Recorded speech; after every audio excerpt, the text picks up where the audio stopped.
क्या जंतर मंतर पर कॉकरोच की प्रोटेस्ट ने छात्रों के आंदोलन को कमजोर कर दिया? मतलब ये सवाल हमारे मन में इसलिए आ रहा है क्योंकि प्रोटेस्ट को देखने के बाद हमको यह समझ में नहीं आ रहा कि जंतर मंतर पर हो क्या रहा था। ये छात्र आंदोलन था, राजनीतिक रैली थी या कोई ओपन माइक? मतलब अगर आपने वहां का कार्यक्रम नहीं देखा और आपको सिर्फ वीडियो दिखाया जाए तो मैं दावा कर सकता हूं आप समझ नहीं पाएंगे, बता नहीं पाएंगे कि ये नीट और सीबीएसई के नाम पर छात्रों को बुलाया गया प्रदर्शन था। कभी लग रहा था कि ये एलजीबीटी कम्युनिटी के अधिकारों के लिए प्रोटेस्ट है। हम अपनी डिमांड मांग रहे हैं, we need resignation of Dharmendra Pradhan. कभी ढपली वाला प्रोटेस्ट देखकर लग रहा था कि जेएनयू का रेगुलर प्रोटेस्ट है। कहीं पर राजनीतिक लोग नजर आ रहे थे, कहीं गरीब किसान नजर आ रहे थे, कुछ आंदोलन जीवी यहां नजर आ रहे थे। वीडियो देखेंगे तो किसी वीडियो में आजादी आजादी चल रहा था, कोई उमर खालिद का जिक्र कर रहा था। मंच पर भैया जो अमेरिका से यहां आए थे वो जय भीम जय भीम जय भीम कह रहे थे। कॉकरोच पार्टी के प्रवक्ता अपने पीछे चाचा को लेके उससे पंखा हिलवा रहे थे और बैठ के कॉफी पी रहे थे, गर्मी सांस नहीं ले पा रहे थे। अमेरिका वाले भैया भी 2-4 घंटा बैठ के सीधे इसी गाड़ी में बैठ गए। फिर एक वीडियो में आरएसएस मुर्दाबाद चल रहा था। कोई बुद्धिजीवी आए, वो समझाने लगे कि ईवीएम को हैक किया जा सकता है, 3 उसमें स्टेप होता, उससे आप हैक कर लीजिए और एक काम कीजिए, वायलेट पेपर से चुनाव करवाइए। EVM is already hacked, we need to go through with violet paper, we need to go through with that. एक आदमी लाल डायरी लेकर आ गया जो कह रहा है कि ये संविधान है, कहीं खोलो। लाल डायरी के अंदर उनकी अपनी शेरो शायरी लिखी पड़ी थी।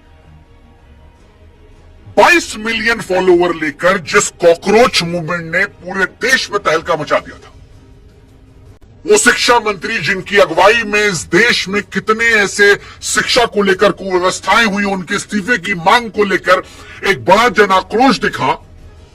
बड़ी हैरानी हुई कि उन धर्मेंद्र प्रधान का नाम यहां आए लोगों को पता नहीं था। क्या नाम है प्रधान है, क्या नाम है? आधे लोग अब्बा बब्बा पब्बा चब्बा कर रहे थे और कुछ ऐसे थे जो कह रहे थे अमित प्रधान का इस्तीफा लेने आए। किसका इस्तीफा चाहिए? अमित प्रधान का। धर्मेंद्र प्रधान और सरकार वाले हंस रहे होंगे कि हमारी सारी मुसीबत इन लोगों ने खत्म कर दी।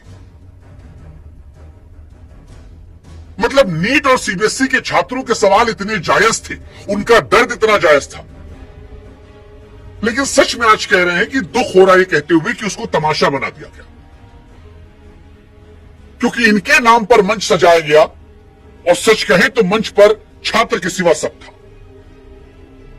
जिस मंच से पेपर लीक, परीक्षा व्यवस्था और जवाबदेही पर सवाल उठाना चाहिए था, जहां पर छात्रों को आगे करके उनके मां बाप को आगे करके मंच से कहना चाहिए था कि लाखों छात्र और उनके परिवार महीनों नहीं सालों साल मेहनत करते कि निष्पक्ष परीक्षा हो। क्या इस देश में उन्हें निष्पक्ष परीक्षा नहीं मिल सकती? वहां पर जय भीम, आरएसएस मुर्दाबाद, गोदी मीडिया, मजाक बना दिया गया। उमर खालिद, हमें चाहिए आजादी। मतलब क्या यह आंदोलन छात्रों की आवाज को मजबूत करने के लिए था या छात्रों के आंदोलन को कमजोर करने के लिए? जिस आंदोलन को उनकी आवाज बनना था वो कुछ लोगों के दिखास और छपास तक सीमित रह गया। और अगर आप में से कोई आदमी गया होगा तो उसने देखा होगा, और जो नहीं गए वो वीडियोस देखकर समझ जाएंगे। ये 5 मिनट जंतर मंतर पर जो खड़ा हुआ वो समझ में आया होगा कि सीबीएसई नीट से इसका कोई लेना देना नहीं था। छात्रों के नाम पर दुकान सजाई गई थी, कहीं आंदोलन जीवी नजर आ रहे थे। एक वो मैडम जो हर आंदोलन में खड़ी रहती है, किसी प्रोटेस्ट हो, दुनिया में कोई ऐरा गहरा नत्थु खैरा जो प्रोटेस्ट कर रहा हो वो दीदी मंच पर खड़ी होती है और कौन है हमको नहीं पता, हर आदमी उनको सब सामने खड़ा करता है और इन चेहरों को देखकर सरकार को मौका मिल जाता है ये कहने का कि देखो इनकी वजह से परीक्षा व्यवस्था का सच में शोर दब गया। प्रेस कॉन्फ्रेंस में जो लड़का 4 घंटा बैठ के ज्ञान दे रहा था, वो लोग जो सरकार को हिलाने की बात कर रहे थे 39 डिग्री टेम्परेचर में 4 घंटा धूप में खड़े नहीं हो पाए। सांस फूलने लगी, कोई दाएं से निकलने की कोशिश करे वो बाएं से, बाकी लौंडे रोक रहे, भैया रुको तो तुम्हारे लिए प्रोटेस्ट करने हम आए।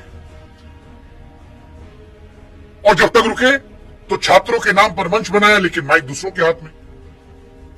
सच कहे तो जंतर मंतर पर आज राजनीतिक कार्यकर्ता थे, सोशल मीडिया इन्फ्लुएंसर थे, यूट्यूबर थे, कैमरे थे, पुलिस वाले थे, नारे थे, भाषण थे, सबके पास बोलने के लिए कुछ ना कुछ था। लेकिन वो लड़का जिसने सालों साल मेहनत करके नीट की तैयारी की थी, सीबीएसई की तैयारी कर रहा है, उसकी कहानी कहीं नहीं थी।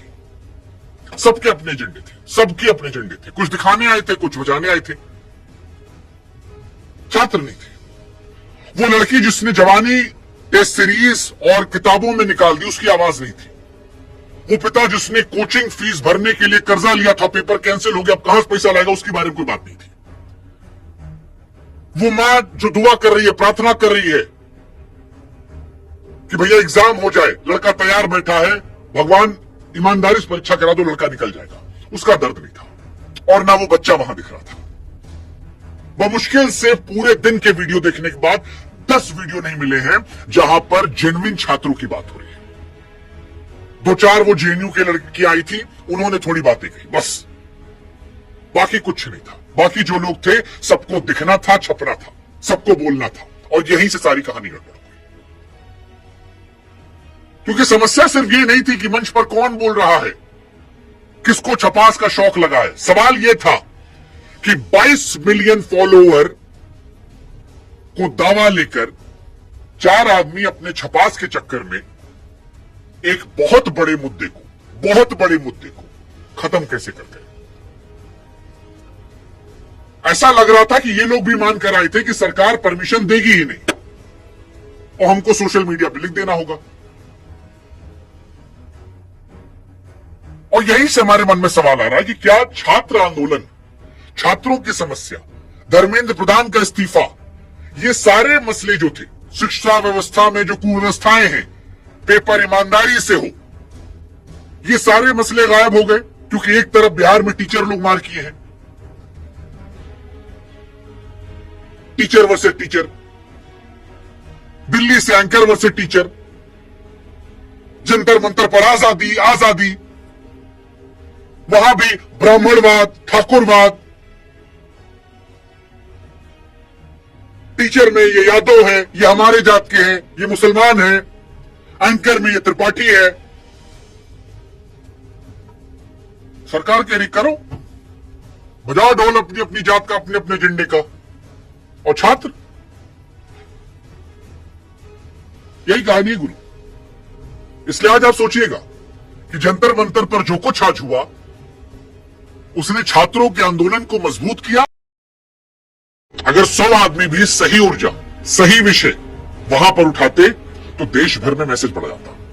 2-4 लोग आए थे, एक आंटी जी आई थी जो अपनी बेटी को लेकर आई थी, जिन्होंने कहा मेरी बेटी 9th में है और मैं चाहती हूं कि एजुकेशन सिस्टम गड़बड़ है। हम भी कह रहे भाई बहुत गड़बड़ है, स्कूल में फीस, बच्चा एडमिशन कराया, हालत खराब होती, गरीब आदमी पढ़ा नहीं सकता। हमारे तो लड़का बच्चा हुआ नहीं, अभी सोच के टेंशन है कि जब होगा तो पढ़ाएंगे कहां पे, इतना महंगा स्कूल कॉलेज है। स्कूल माफिया, कोचिंग माफिया, जहां पढ़ाना हो ये कोचिंग करो, बिना कोचिंग के तो स्कूल ही नहीं चलता, फिर भर्ती होगी नहीं होगी। और ये सारे विषय वहां थे ही नहीं, कहीं थे ही नहीं। तो जब आप जनता को, असली आदमी जिसके लिए मामला था, उसको इन्वॉल्व ही नहीं करेंगे तो वो भी नहीं आया, वो भी खाली फॉलोअर बनकर रह गया, समर्थक नहीं बना। उसने भी इंटरनेट पर जो तुमने सही पोस्ट की लाइक कर दिया, भाई का भाड़ मिलाओ। और आज जंतर मंतर पर इस बड़ी परीक्षा के दिन ये बड़ा सवाल उठा, क्योंकि समस्याएं तो बनी है, और समस्या केवल भीड़ की नहीं है। सवाल आज उठना चाहिए कि इस पूरे प्रदर्शन के बाद छात्रों की आवाज पहले से मजबूत हुई या कमजोर। जिन छात्रों के नाम पे लड़ाई शुरू हुई, वो छात्र पूरे दिन दिखाई क्यों नहीं पड़े? क्योंकि हमको 9th क्लास की लड़की दिखाई पड़ी, हमको वहां पर बूढ़े लोग दिखाई पड़े, हमको वहां पर आम आदमी पार्टी के लोग दिखाई पड़े, कांग्रेसी दिखाई पड़े, एक्टिविस्ट दिखाई पड़े, आंदोलनजीवी दिखाई पड़े, कुछ बीजेपी के भी साइड प्रोडक्ट जो थे वो वहां दिखाई पड़े। नहीं दिखाई पड़ा वो नीट का लड़का जो पीठ पे अपने पायदान लिए बैठा था, जिसको पुलिस ने मारा था, हमको वो नहीं दिखाई पड़ा। वो बिहार का, यूपी का, मध्य प्रदेश का, राजस्थान का लड़का जो दिल्ली में कुछ समय पहले प्रोटेस्ट कर रहा था, मार पड़ती थी उसको, वो लड़का जो यहां से 4 पैसा बना के जनरल डब्बे में बाथरूम के पास बैठ के पेशाब की बदबू के बीच में पेपर देने जा रहा था, वो हमको नहीं दिखाई पड़ा, वो नहीं थे यहां पे। और सवाल यही है कि जिन छात्रों के नाम पर आंदोलन था वो कहां थे, क्योंकि जंतर मंतर की कहानी का सबसे परेशान करने वाला हिस्सा वही है, वो भीड़ नहीं, असली छात्रों का गायब होना। अगर मकसद सचमुच नीट सीबीएसई परीक्षा व्यवस्था के खिलाफ था तो सबसे आगे किसको होना चाहिए था। लेकिन आज आप पूरे दिन की तस्वीर उठा लीजिए, मैं दावा कर सकता हूं आपको, राजनीतिक कार्यकर्ता, आंदोलनजीवी, ये सबसे आगे थे।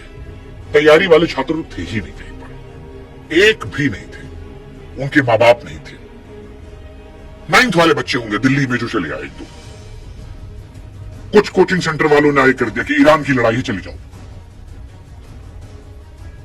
लेकिन जिनका असली नुकसान था वो यहां नहीं थे। अब आप खुद सोच के देखो यार एक बार, अगर मंच पर खड़ा होकर कोई लड़का कहता कि सर मैंने 2 साल कोचिंग में 15-15 घंटे पढ़ाई की, मेरे घर वालों ने लाखों रुपया खर्चा किया, अगर पेपर लीक हो गया तो मेरी क्या गलती, आप बताओ क्या उसको पूरा देश सुनता नहीं सुनता? क्या सरकार की हालत टाइट होती नहीं होती? क्या धर्मेंद्र प्रधान के इस्तीफे को लेकर और जोर पड़ता नहीं पड़ता?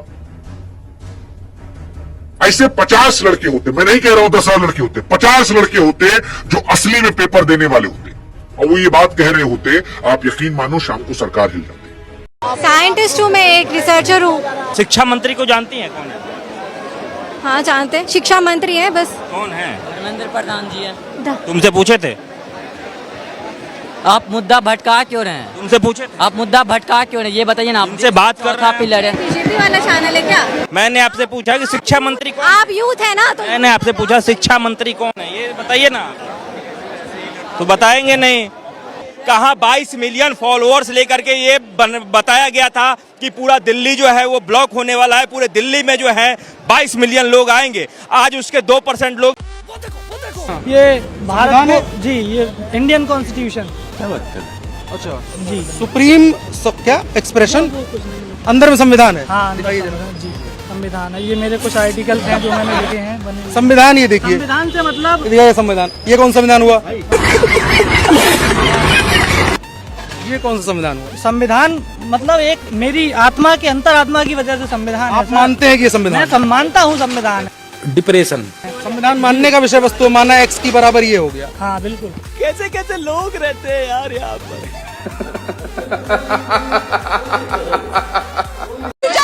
उमर खालिद ने तुम्हारी इज्जत लूटी थी क्या?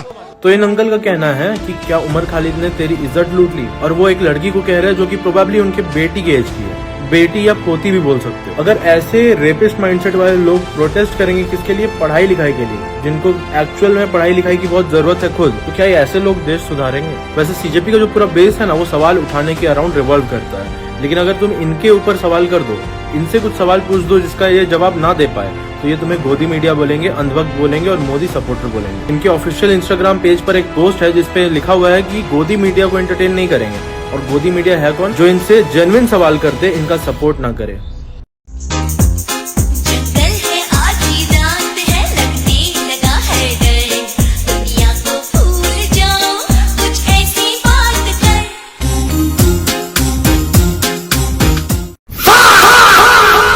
कारण नरेंद्र मोदी है।